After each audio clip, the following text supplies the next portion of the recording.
প্রশ্ন আছে না নেই? মুফাসসিরিনে কেরাম বলেন,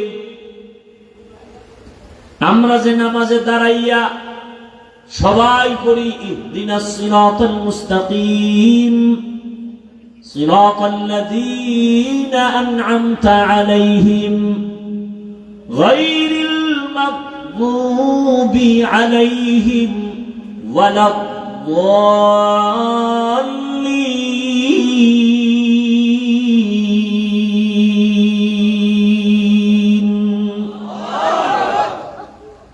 আল্লাহর হেদায়েতের কাছে আমরা দোয়া করি, হেদায়েতের উপরে মজবুতি দাও। ইহদিনাস সিরাতাল, হেদায়েত দাও, জান্নাতে সহজে পৌঁছার হেদায়েত দাও। আরে নামাজে দাঁড়াইছি হেদায়েত ছাড়া? আমরা সবাই আয়াতটা কখন পড়ি? নামাজে না? তো নামাজি ব্যক্তি তো হেদায়েতের, এই মোবাইল বইবেন দূরে, তাও চোখের সামনে। নামাজে দাঁড়াইছি তো হেদায়েতের উপরেই আছি। আবার কেন বলি আমাকে হেদায়েত দাও? মুফাসসিরিনে কেরাম বলেন, হেদায়েত পাইয়া যাওয়াটাই সফলতা না, হেদায়েতের উপরে মজবুত হইয়া থাকাটা সফলতা।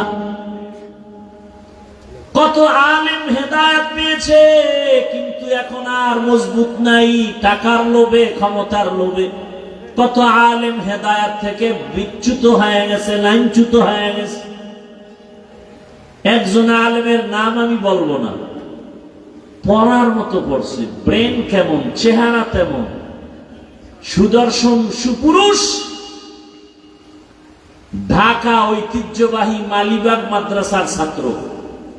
যে কেউ মালিবাগ মাদ্রাসায় ঢুকতে পারে না, ভর্তি বড় কঠিন। সে অনেক বছর আগের কথা, সেই সময়ের ছাত্র, বড় কঠিন। হাফেজে কোরআন, শুধু মাওলানা না, তারপরে তার একটা যোগ্যতা মুফতি। নামের মুফতি না, মূলত কাজের মুফতি। লেখাপড়া ভালো করে, হাফেজ, মাওলানা, এরপরে মুফতি। ঢাকার শহরে মসজিদে তারাবির নামাজ পড়াইলেন, 5 ওয়াক্ত নামাজের ইমামতি করে। বর্তমানে সে নাস্তিক, মুসলমানের ফিডার ভয় ইন্ডিয়া গেছে।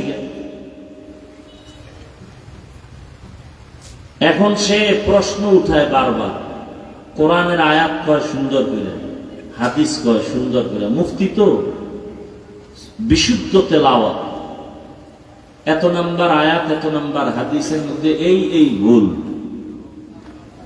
আল্লাহর এই অন্যায়, নবীজি এই অন্যায় করছে। তাসলিমের লাগে তাল মিলাইয়া লাইভে এগুলি পর্ব আকারে চলতেছে। আপনি নাউজুবিল্লাহ করে লাভ হইবে কি? বাংলাদেশে নাস্তিক আছে না নাই? আপনি নাউজুবিল্লাহ হইল কি? মিয়া, হিন্দুরা পূজা করতে পারে না আপনাদের বীরের কারণে। আমরা কত বড় নিম্নে নেমে গেছেন। ওখানে গিয়া সন্তেষ খাইতেই হবে, নাইলে জিহ্বা ঠান্ডা হবে না। কই হিন্দুরা তো আমি ঈদগাহে এসে ডিস্টার্ব করে না, কে আসছে? মাহফিলে এসে ডিস্টার্ব করে। তো আপনাদের লজ্জা এত কম কেন? আবার গিয়া স্লোগান দেয়, ধর্ম যার যার। কেমনে বানাইছে তাও তো বড় কঠিন কথা। বানাইলো কেমনে? না স্বপ্নে কেউ জানাই দিছে? আজকে থেকে সেই তাদেরকে বলো, বিবাহ যার যার বউ সবার, ঠিক হইলে ছেড়ে দাও সব রাস্তায়। দিছেও তো নাইট ক্লাব, কি ডে ক্লাব না নাইট ক্লাব? নাইট ক্লাবে কি হয়? যুবকরা, বউ রদ বদল হয়, বউ ফ্রি মাইন্ড। কেউ কিছু বললে বলবে ডোন্ট মাইন্ড। এ কথা বলার কোন ইমাম সাহেব বলুক না, এই কথা আগামী জুমা সূর্য ডুবার পরে শুনবে গাইবি আওয়াজ। কি খবর? বলবে 1 মাসের ছুটি। কি কারণ বলবে শিয়ালের হাতে মুরগি আমান। শিয়ালের হাতে মুরগি দিলে যা হয়, সুদখোর ঘুষখোরের হাতে মাদ্রাসার চাবি, মসজিদের চাবি দিলে তাই হয়। দিছে কে? জিব্রাইল। সব এখানে বয়ে রয়েছে। ভোটের আগের রাইতে জনমের মতো খাইয়া টিপটা দিয়ে দিছি, যা তোরা মদ খা, লাইসেন্স দিয়ে।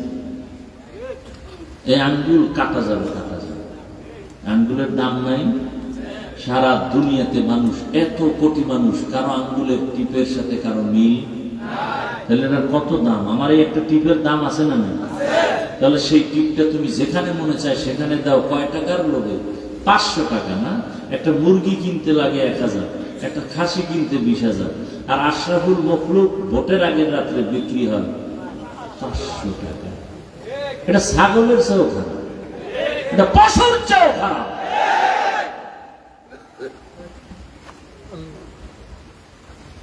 পশু কিনতে, একটা গরু কিনতে কত? 1 লাখ। তোমার দাম 1 লাখ থেকে কম। তুমি যেহেতু বিক্রি হবো, অন্তত গলায় একটা রশি লাগায় বলতো আমার 1 লাখ থেকে একটু বেশি দিও, কারণ আমি ছাগলও না, গরুও না, অন্তত আমার 500 টাকা বেশি দিয়ে কিনে নাও। লজ্জা মুসলমানের উপর। এই বয়ান কে করবে? করার মানুষ নাই, বলার মানুষ নাই, শোনার মানুষ নাই, বিরোধিতা করার মতো বেয়াদবের অভাব নাই।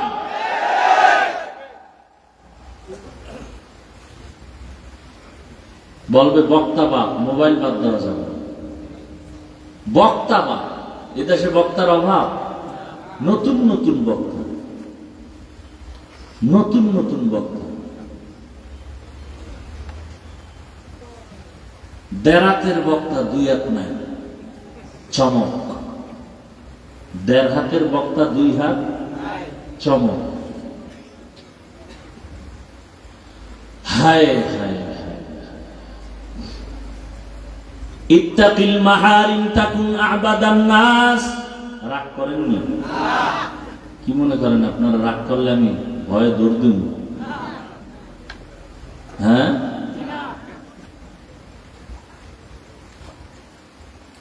হায়। এই আমগো ওলামায়ে কেরাম, মাদ্রাসা, হাফেজে কোরআন, আলেম ওলামা, এদের মাধ্যমে এখনো বাংলাদেশটা এখনো শান্তিতে আছে, এখনো। আর সে আলেমদেরকে গালি দেওয়া, ফেসবুকে বিরোধিতা করা এখনো বন্ধ করেনি। কিছু বেয়াদব আছে। ওয়াজ মাহফিলে বাধা দেবে হিন্দু, খ্রিস্টানরা, বাধা দেয় মুসলমান। চিন্তা করতে পারে এটা কেমন মুসলমান?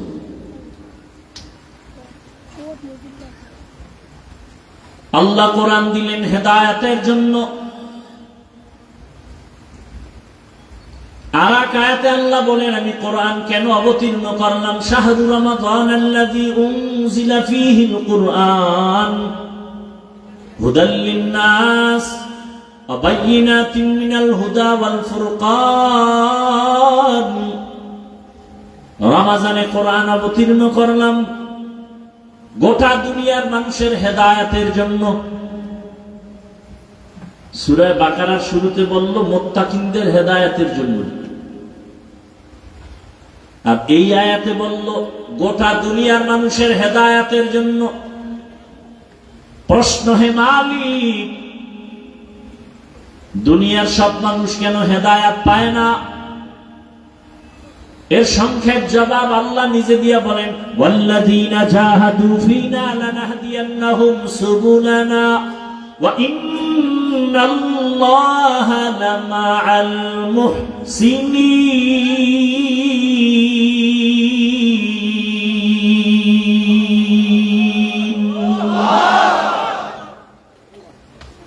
আল্লাহ তাআলা বলেন, যারা চেষ্টা করে হেদায়েতের আমাকে পাওয়ার জন্য, আমি তাদের জন্য হেদায়েতের পথ খুলে দেই। কোরআন দিলাম সারা দুনিয়ার মানুষের হেদায়েতের জন্য। কেন মানুষ হেদায়েত পায় না? জবাব হলো, এই মানুষ হেদায়েত চায় না। দেখেন, আমরা নামাজ পড়ি, রোজা রাখি, এরপর আপনাদের কাছে মাপ চাই, কষ্ট পাইলে মাফ করে দিয়ে। কতটা ভয়, এটা ভয় না যে যদি কষ্ট পান আল্লাহ তো বেজার হয়ে যাবে। তাহলে আমি নামাজ, রোজা, টুপি, দাড়ি সব ঠিক রেখে এরপর আপনাদের কাছে মাপ চাই, নামাজ পড়াও আল্লাহর কাছে মাপ চাই, আর আপনি নামাজ পড়েই নেই না, তাহলে আপনার উপায় কি? মূলত আপনি আল্লাহর কাছে হেদায়াত চান না, চাইলে তো নামাজ পড়তেন। আল্লাহ বলেন যে হেদায়াত চায় না আমি তাকে হেদায়াত দেই না। মান ইয়াহদিল্লাহু ফাহুয়াল মুহতাদ ওয়া মান ইউদ্লিল ফালান তাজিদা লাহু ওয়ালিয়াম মুরশিদা। আল্লাহ যাকে চান হেদায়েত দিবেন, যাকে চান না তাকে হেদায়েত। দোষ কি আল্লাহ? কেন? হেদায়েত চাইলে আল্লাহ দিবেন, না চাইলে দিবেন না। আল্লাহ যদি হেদায়েত চান তাকে দিয়েই দিবেন। ওমর রওনা দিছে নবীকে জবাই করতে গিয়ে হেদায়েত, আর আবু জাহিল্লা 13 বছর নবীর বয়ান শুনে এক জায়গায় খাইয়া লইয়া হাতের মুষ্টির মধ্যে পাথর নিয়ে কয়, এই আব্দুল্লাহর সন্তান পারলে বলো আমার হাতের মুষ্টিতে কি আছে? হাতের মুঠায় কি আছে? পাথর। নবী বলেন আমি জানি না। কেন? আমি গাইবের মালিক। গাইবের মালিক কে? কুল লা ইয়ালামু মান ফিস সামাওয়াতি ওয়াল আরদিল গায়বা ইল্লাল্লাহ।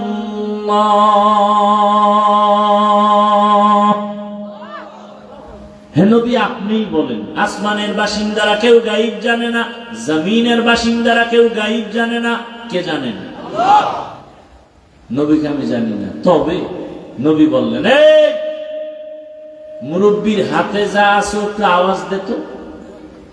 পাথরগুলো কালিমায় শাহাদাতের আওয়াজ দিল, জোরে জোরে আওয়াজ দিছে। আবু জাহিল্লা পাথরগুলো মাটির মধ্যে ফেলে বলে, ভাতিজা তুমি জাদুকর হইলা কবে?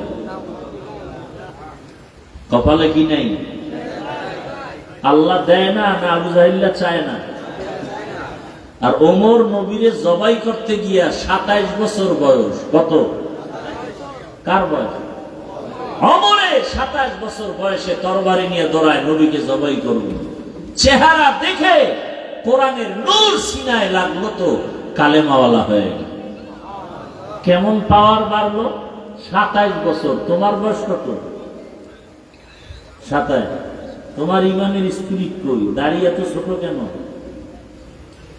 দাড়ি পুরা ক্লিন করা যেই গুনাহ, ছোট করে রাখা একই গুনাহ। আর নগদ শাস্তি যৌবন শেষ। হারবাল কোম্পানির লাগে দেখা করতে উপায় নেই, সব সান্দু রেডিও। আর কপালে বিয়ে আছে কিনা তাও তো আমার সম্ভব, কারণ বিয়ে পাশ করার আগেই আমার দেশের ছেলে মেয়েরা বিয়া পাশ করে দেবে। আর আমাদের দেশে তো এখন আইনও এরকম, বাল্য বিবাহ চলবে না। কি কি চলবে? আকাম চলবে। আকাম তো আকাম চলতেছে। ধর্ষণ হচ্ছে, ধর্ষণ,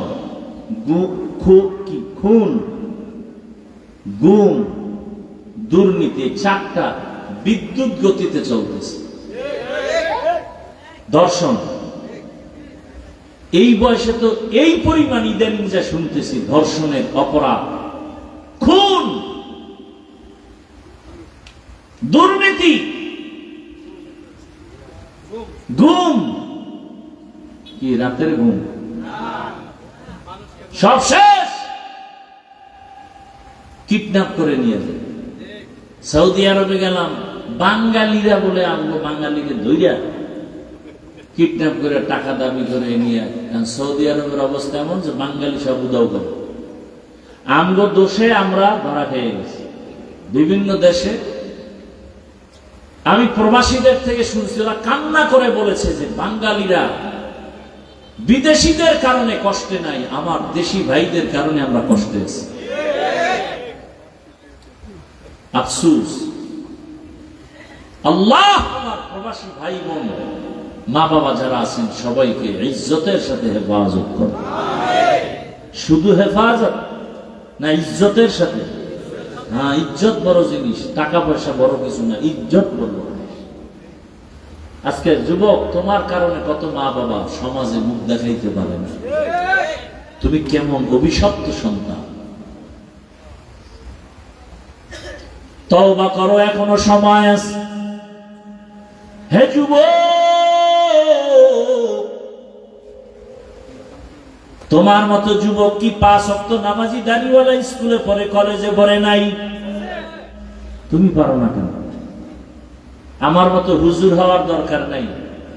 তোমার লাইনে তুমি ভালো হয়ে চলো, ভালো ডাক্তার হও, ভালো ইঞ্জিনিয়ার হও, ভালো প্রফেসর হও, ওসি ডিসি এসপি, ভালো আদর্শবান হও, বেয়াদব হইও না।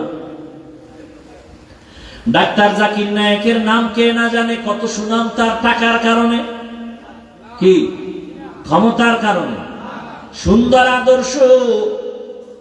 আমি চাই যুবক তুমি ডাক্তার হও, সুনাম ধন্য ডাক্তার। আজান হবে, নামাজে যাবে, রোগীরাও নামাজ পড়বে, নামাজের পরে তেলাওয়াত হবে, মা বাবার জন্য দোয়া হবে। এরে পর্দার আড়ালের আম্মা জানেরা, বোনেরা, আপনাদের মতো কত মা কত বোন এই এলাকায় আছে, পর্দা করে, স্বামীর মাল হেফাজত করে, কোরআন তেলাওয়াত করে, নাই? ভিন্ন মা বোনেরা, আপনারা স্বামীর টাকা খরচ করে গুনার পথে কেন দৌড়াচ্ছেন? মার্কেটে মার্কেটে দৌড়ান। কয়দিন আর এরকম করবে? ক্ষতিটা তো নিজের করেন নাই, করছেন আপনার সন্তান নষ্ট। আপনার স্বামীর মাল নষ্ট করেন নাই, আপনার নিজের ক্ষতি নিজে করলেন। এক সময় আপনার সন্তান, যেদিন আপনারা দুনিয়াতে থাকবেন না, মনে মনে ধিক্কার দিবে আর বলবে আমার মা বাবা এতটাই খারাপ, আমার মা বাবার চরিত্রের কারণে আমি সন্তানটা ভালো হতে পারি নাই। আমার মা বাবা সারাটা দিন ঝগড়া করত, আমার আম্মু জান আমার বাবার টাকা নিয়ে মার্কেটে মার্কেটে ঘুরতো, মোবাইল নিয়ে সময় কাটাতো, সারা রাত মোবাইলে গুনাহ করত। ওই মা বাবাকে সন্তান ধিক্কার জানাবে আর চোখের পানি ফেলবে আর বলবে কেন ভালো হতে পারলাম না। আবার আম্মা জানেরা, আপনাদের মতো কত মা কত বোন যারা পর্দা করে, নামাজ পড়ে, স্বামীর মাল হেফাজত করে, সন্তানটাকে আদবলা বানায় দেয়। ওই সন্তানটাও কোনো একদিন আল্লাহর কাছে শুকর আদায় করে দোয়া করবে, হে আল্লাহ আমার মা বাবার জীবন ধন্য, আমার মা বাবার কারণে আমি আজ ভালো হয়েছি। আমি ডাক্তার হলো, আমি কোরআন পড়তে জানি, আমি ইঞ্জিনিয়ার হইয়াও কোরআন পড়তে জানি। আমার মা বাবার অবদান, আমার মা বাবার আদর্শের কারণে আমি আজকে ওসি হইয়াও কোরআন পড়তে পারি। ইসলাম সম্পর্কে অনেক ধারণা আমার। কত ওসি ডিসি নামাজ পড়ে না, আর আমি ওসি হইয়াও নামাজ পড়ি, ডিসি হয়ে নামাজ পড়ি, আবার আমি পুলিশ বিডিআর এর চাকরি করি, নামাজ পড়ি। আমার মা বাবাকে দেখতাম কখনো দুইজনে ঝগড়া করে নাই। আমার বাবা কখনো মাকে ধমক দিয়া কষ্ট দিয়া কথা বলে নাই। এটা গুণের কথা না? সন্তান বলবে আর দোয়া করবে। ও বাবা জানেরা, খেয়াল করেন, আপনার সন্তান একদিন আপনার জন্য দোয়া করবে আর বলবেন আমার বাবা কোনোদিন মোবাইলে বাজে জিনিস দেখে নাই, আমার বাবা মা কাজ করত, মায়ের কাজের সাথে সহযোগিতা করত, আমার বাবা আমার মায়ের সাথে কোনোদিন ঝগড়া করে নাই, গালি দেয় নাই। দোয়া করবে। এমন মা বাবা কি হতে পারলে যে আপনি মরিয়া গেল সন্তান আপনার জন্য দিল খুলে দোয়া করবে? এরে আম্মা জান, জীবনে তো মনের জাল মিটাইয়া গুনাহ কম করেন নাই। মনে চাইছে টাকার গরমে পার্কে যাবেন, দৌড়ায় গেছেন, বিভিন্ন রিসোর্টে দৌড়াবেন, দৌড়াইলেন। টাকার গরমে কত মোবাইল কিনলেন, ফালায়া দিলেন, কিনলেন ফালায়া দিলেন, নাচ গান দেখলেন, আড্ডা দিলেন, গুনাহ করলেন। এরে আম্মা জান, আর কত? এখনো কি তওবা করা যায় না?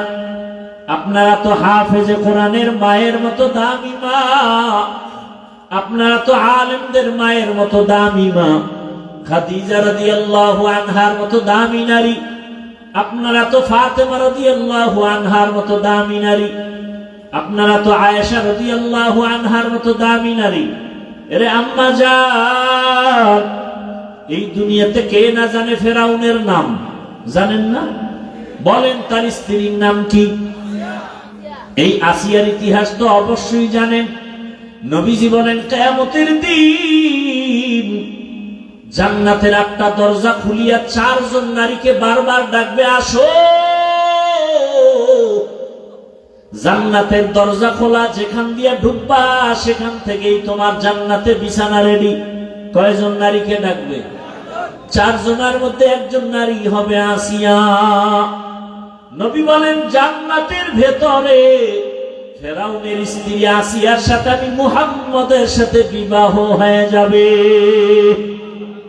ও আম্মা জানেরা, আপনার স্বামী তো ফেরাউনের মতো খারাপ না। ও মা, আপনার স্বামীটাকে আপনি তো লাইনে নিতে পারতেন, আপনার স্বামীটাকে আপনি তো নামাজি বানাইতে পারতেন, আপনি চাইলেই তো সম্ভব। ওই স্বামী তো আপনি নামাজ আদায় করলে স্বামী আপনাকে বাধা দেয় না, আপনি কেন নামাজটা ছেড়ে দিলেন? 5 ওয়াক্ত নামাজ ছাড়া কোনোদিন জীবন সুন্দর হবে না। এবং 5 বেলা নামাজে কোরআন তেলাওয়াত করেন। আরে বাদশাহ হারুন রশিদের নাম কে না জানে? জানেননি? বলেন তার স্ত্রীর নাম কি? জুবায়দা খাতুন। তিনি ছিলেন কোরআনে হাফেজা। এত বড় বাদশাহ হারুন রশিদ, যার নাম সারা দুনিয়াবাসী জানে, তার স্ত্রী জুবায়দা খাতুন, যার নামে এখনো মক্কা নগরীতে নহরে জুবায়দা এখনো আছে। ওই জুবায়দা কোরআনে হাফেজা, তার ঘরে 100 নারী কাজ করত। কাজের নারী ছিল কয়শো? সবাই কোরআনে হাফেজা। জুবায়দা খাতুন শিডিউল করে দিল, আমি জুবায়দার ঘর কোরআনের আওয়াজ দ্বারা পরিপূর্ণ থাকবে, একটা সেকেন্ডে যেন কোরআন তেলাওয়াতের বাইরে না যায়। জুবায়দা ওই 100 মহিলাকে টাইম ভাগ করে দিল, তুমি এত মিনিট কোরআন তেলাওয়াত করে কাজে যাও। আর একজনকে বলল তুমি কাজ করো, তুমি কোরআন তেলাওয়াত করো, এরপরে কাজ করো। এরপরে তোমার সিরিয়াল এভাবে দিয়া 24টা ঘন্টা জুবায়দার বাড়ির থেকে কোরআন তেলাওয়াতের আওয়াজ। আল্লাহর কসম, যেই ঘরে কোরআন তেলাওয়াতের আওয়াজ হবে ওই ঘর রহমতের ফেরেশতারা পাহারা দিবে। কারা পাহারা দিবে? রহমতের ফেরেশতারা পাহারা দিবেন। এরে আম্মা জান, আপনি পারেন না অন্তত কমপক্ষে 5টা সূরা 5 ওয়াক্ত নামাজে তেলাওয়াত করেন, ফজরের নামাজ আদায় করেন। মোবাইলে ঘন্টাকে ঘন্টা সময় কাটাইলেন, 20 মিনিট সময় দিয়ে ফজরের 4 রাকাত নামাজ পড়তে পারেন না। মোবাইলে কয় ঘন্টা দিছে? সারা রাত। ঘন্টাকে ঘন্টা, ঘন্টাকে ঘন্টা। রাত্র 1টা কখন বাজলো খবর নাই, 2টা কখন বাজলো খবর নাই, 3টা কখন বাজলো খবর নাই, 4টা কখন বাজলো খবর নাই। মোবাইল চালাইতে চালাইতে ফজরের আগে ঘুম। মাত্র 20টা মিনিট সময় দিয়ে 4 রাকাত ফজরের নামাজটা পড়তে কি ক্ষতি ছিল রে আম্মা জান? ফজরের নামাজ আদায় করার পর আল্লাহর কোরআনটা খুলিয়া সূরা ইয়াসিন তেলাওয়াত করতেন। আপনার ঘর বরকতের রিজিকের দ্বারা ভরপুর হয়ে যেত। আবার যোহরের নামাজের পরে সূরা ফাতিহা, ইন্না ফাতাহনা লাকা ফাতহাম মুবিনা লিয়াগফিরা লাকা আল্লাহু মা তাকদ্দামা মিন যামবিকা ওয়া মা তাআখার ওয়া ইউতিম্মা নি'মাতাহু আলাইকা ওয়া ইয়াহদিয়াকা সিরাতাম মুস্তাকিমা। আসরের নামাজ আবার 4 রাকাত আদায় করে মা 30তম পারা সূরা নাবা আম্মা ইয়াতাসাআলুন আনিন নাবাইল আযীম আল্লাযী হুম ফীহি মুখতালিফুন। এত বরকতের সূরা। মাগরিবের নামাজ আদায় করতেন 5 রাকাত 20 মিনিট সময়। আবার তেলাওয়াত করতেন সূরা ওয়াকিয়া, ইযা ওয়াকাতিল ওয়াকিয়া লাইসা লিওয়াকাতিহা কাযিবা খাফিজাতুর রাফিআ ইযা রুজ্জাতিল আরদু রাজ্জাও ওয়া বিসাতিল জিবালু বাসসা। এশার নামাজ 9 রাকাতে 20 মিনিট সময় দিয়ে আবার সূরা মুলকের তেলাওয়াত করবেন, তাবারাকাল্লাযী বিয়াদিহিল মুলক ওয়া হুয়া আলা কুল্লি শাইইন কাদির। কত মজার তেলাওয়াত। এরপরে আপনি নামাজটা পড়ছেন, তেলাওয়াত করছেন, খানা খেয়ে ওযু অবস্থায় ঘুমাবেন ডান কাতে কিবলার দিকে ফিরিয়া, দরুদ শরীফ পড়তে পড়তে ঘুমাবেন। আল্লাহর রহমত একদিন না একদিন দরুদের বরকতে রাসূলের সাথে ঘুমের মধ্যে মোলাকাত হয়ে যাবে। এরে আম্মা জানেরা, তওবা করেন। আমার আল্লাহর কাছে কয়দিন আর গুনাহ করবেন? বেপরদায় আর কত চলবেন? স্বামীর মাল আর কত খেয়ানত করবেন? সন্তানটাকে আর কত গুনার পথে চালাবেন? এখনই তওবা করেন। সন্তানটাকে ইঞ্জিনিয়ার বানাইলেও যেন কোরআনওয়ালা নামাজি ইঞ্জিনিয়ার হয়। সন্তানটাকে প্রফেসর যদি বানাতে চান, অন্তত কোরআনওয়ালা নামাজি প্রফেসর বানায়া যান। সন্তানটাকে ডাক্তার বানাবেন, সন্তানটাকে ওসি ডিসিএসপি বানাবেন, এমপি বানাবেন, কোরআন পড়নেওয়ালা নামাজি এমপি বানান। জীবনটা ধন্য, দুনিয়াও আপনার জন্য ধন্য হবে, আখিরাতও ধন্য হবে। ও আমার যুবক বাবারা, একটু চোখ বন্ধ করে তাকায় দেখো, ঢাকা কলেজের বারান্দায় কত যুবকরা দাড়িওয়ালা পাগড়ি মাথায় কলেজে ক্লাস করে, আছে না নাই? তুমি কেন পারো না? তোমার মতো যুবক রাস্তায় গাড়ি চালায়, 5 ওয়াক্ত নামাজ পড়ে, তুমি পারো না কেন? তোমার মতো যুবক নদীতে মাছ ধরে নামাজ পড়ে, কৃষি কাজ করে নামাজ আদায় করে, দোকানদারি করে নামাজ আদায় করে, ব্যবসা করে, চাকরি করে, নামাজ ছাড়ে না। কেন তুমি পারো না রে বাবা? আমি কয়েকদিন আগে চট্টগ্রামের এক জেলা আছে, সেখানে গেছিলাম, নামটা বেশি বলা যাবে না, ঝামেলা। মাহফিল ছিল, আবার দর্শনের জন্য একটা জায়গা আছে, ওখানে গেলাম। দেখি ওখানে মেয়ে ছেলেরাও ঘুরে আর ছবি তুলে, আর একটা যুবক ছেলে পাগড়ি চুল ক্যামেরা নিয়ে ঘুরে আর ছবি তুলে। তো আমি যখন চলে আসবো মাগরিবের আগে, বয়ান রাত্রে, তো ওই ছেলেটা এসে সালাম দিছে, একটা তোয়ালিয়া দিয়া ওর ওই ক্যামেরাটা ঢাইকা পরে কয়, হুজুর কেমন আছেন? ভালো। আমি একজন নাস্তিক ছিলাম, চরম পন্থার নাস্তিক, আপনাদেরকে পছন্দ করতাম না। কেমনে কেমনে আপনার বয়ান, আরো কয়েকজনের বয়ান শুনে আবার আমি ফিরে আসছি, এখন নামাজ পড়ি। আগে নামাজ পছন্দ করতাম না, হুজুরদেরকে পছন্দ করতাম না, আল্লাহ রসুল ইসলামের বিরুদ্ধে অনেক কিছু করেছি। আল্লাহ হেদায়েত দিতে কতক্ষণ? আমি যে এতক্ষণ বয়ান করতেছি, একবার কি বলছি ভাই তুমি আমার মতো হুজুর হও? তুমি স্কুলে পড়ো, কলেজে পড়ো, চাকরি করো, ব্যবসা করো, কোনো বাধা নাই, কিন্তু ওখানে থেকে জান্নাতের রাস্তাটাকে সহজ করে চাকরি করো। কত আল্লাহর বান্দারা চাকরি করে, 1 টাকাও সুদ খায় না, হারাম খায় না, অভাব নাই। এরে আমার আল্লাহর গোলাম, তুমি সুদ ছাড়া চাকরি নাও না, ভালো লাগে না, এখানে সুদ কম, বেনিফিট কম, এই জন্য চাকরি চাইলে অন্যদিকে দৌড়ায়, বড় মুসিবত। আর একজন যুবক বলে, আমি মরিয়ে গেল হারাম টাকার কাছে যাব না, চাকরি বাদ। এক যুবক একটা চাকরি ছেড়ে দিছি, কেন? টাইম মতো নামাজ পড়তে দেয় না, বাদ, চাকরি না খায় মরল। কিন্তু এখন ভালো অবস্থানে আছে, টাকা পয়সার অভাব নাই। এরকম ঘটনার কত বলবো, কত আর বলবো। ও আমার যুবক বাবা, অনুরোধ করে বলি, এখনো সময় আছে, তওবা করো। মনটাকে একটা কথা বুঝাইবা, আল্লাহর কাছে, আমার কাছে না। হে দয়ার মালিক, আমার মতো যুবক স্কুলে পড়ে, কলেজে পড়ে, চাকরি করে, ব্যবসা করে, 5 ওয়াক্ত নামাজ যদি পড়ে, আমি কেন পারি না রে মাওলা? আজকে থেকে তওবা করলাম। জীবনে কত দাড়ি কাটলাম, নামাজ ছাড়লাম, বেপরদার আড্ডায় গেলাম, পার্কে পার্কে দৌড়াইলাম। আজ থেকে তওবা করে ফেললাম, আর নামাজ ছাড়বো না, দাড়ি কাটবো না, বেপরদায় চলবো না, মা বাবার সাথে বেয়াদবি করবো না। ওলামায়ে কেরামের দোয়া নিয়া, শিক্ষকের দোয়া নিয়া, মা বাবার দোয়া নিয়া, নবীজির সুন্নাত অনুযায়ী জীবনটা চালাবো। ও যুবক,